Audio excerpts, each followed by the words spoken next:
গণমাধ্যম দিবস বাংলাদেশে উদযাপন করতে এসে আমাদের সকলেরই যারা গণমাধ্যম নিয়ে কাজ করছেন বা গণমাধ্যমের সঙ্গে সংশ্লিষ্ট তাদের সকলের একটা যাত্রা বিন্দু তৈরি হয়েছে এবং এই যাত্রা বিন্দুটাকে দৃশ্যমান করার একটা দায়িত্ব তথ্য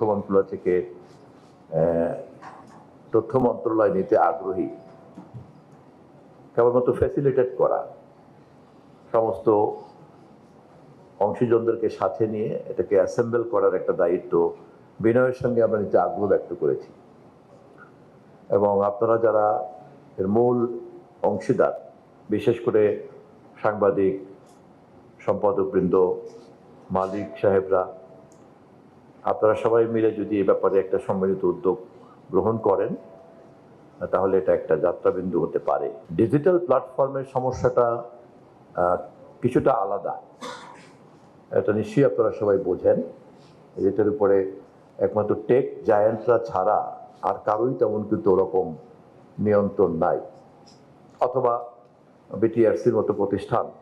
এর বাইরে বাকিরা আমরা প্রতিক্রিয়া ব্যক্ত করতে পারি, চিৎকার করতে পারি, এটা করতে পারি, ওটা করতে পারি। বা বিটিআরসিরও ক্ষমতা বড় জোর কিন্তু কাউকে বন্ধ করা, কাউকে বাদ দিয়ে দেয়া।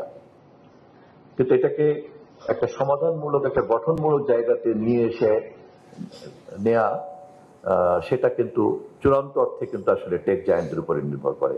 একটা কথা খুব ভালোই বলেছেন এবং এটা আসলে খুবই গুরুত্বপূর্ণ। এবং ইতিমধ্যেই তথ্য মন্ত্রণালয় থেকে আমরা যে আইনবিদদের যে একটা প্যানেল রিক্রুটমেন্ট করতে যাচ্ছি, সেখানে আমরা এখনকার সময়কার ডিজিটাল প্ল্যাটফর্ম সংশ্লিষ্ট যে আইনগুলি আছে, বিধিগুলি আছে, বিশ্ব পরিসরে যে আইনগুলি আছে, টেক জায়ান্টরা যেখান থেকে রেজিস্ট্রেশন নিয়েছেন, ইনক্লুডিং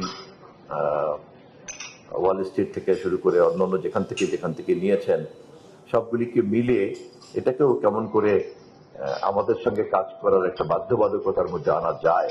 আমি মনে করি যে আসেন আমরা সবাই মিলে কিভাবে কাজ করতে পারি, বিশেষ করে নওয়াব, এডিটর্স কাউন্সিল এবং সাংবাদিক নেতৃত্ব যারা, এই বিশেষ করে এই তিনজন অংশীদার, তাদেরকে সাথে নিয়ে কাজ করা। এবং এর বাইরে যারা গণমাধ্যম বিশেষজ্ঞ আছেন, আপনাদের দৃষ্টিতেই তারা আরো বেশি ধরা পড়বেন বা চিহ্নিত হবেন, আমরা তাদেরকেও যুক্ত করতে পারি।